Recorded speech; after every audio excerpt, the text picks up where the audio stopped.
Donc, si vous avez des troubles érectiles, une impuissance, ça peut être une dépression ou un stress, ou alors de l'hypertension, du diabète, la prise de certains médicaments.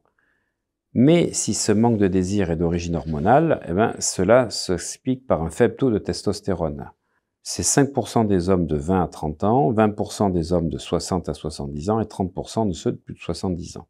Voilà les questions qu'il faut dire à votre médecin pour effectivement lui dire que vous avez peut-être un problème de testostérone.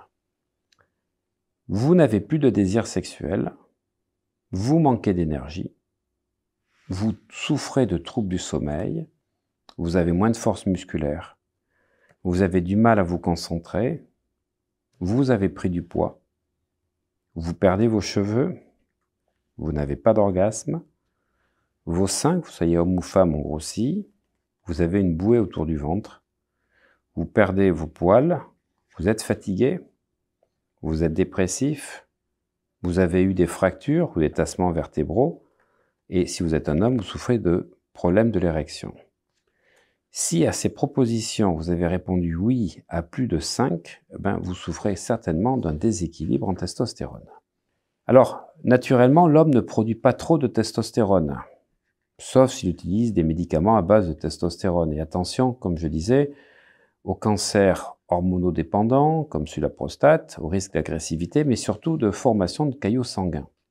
Si vous manquez de testostérone, il peut y avoir des fois des causes congénitales, c'est-à-dire à la naissance, mais là vous auriez eu des testicules de petite taille, une pilosité faible si vous étiez un homme, ou des problèmes réguliers de baisse de libido, troubles de l'érection. Vous avez un syndrome connu, donc des médecins, qui s'appelle le syndrome de Klinefelter, qui est un exemple d'anomalie de chromosomes. Il faut doser la testostérone. Il faut demander à votre médecin de prescrire un dosage. Et il faut savoir qu'il y a un rythme circadien de la sécrétion de testostérone. Le taux sanguin est plus élevé le matin que le soir. Donc il faut réaliser le dosage le matin. S'il y avait un problème d'hypogonadisme, c'est-à-dire une baisse reconnue de testostérone, votre médecin vous demanderait de tester aussi la LH et la FSH qui commandent les testicules.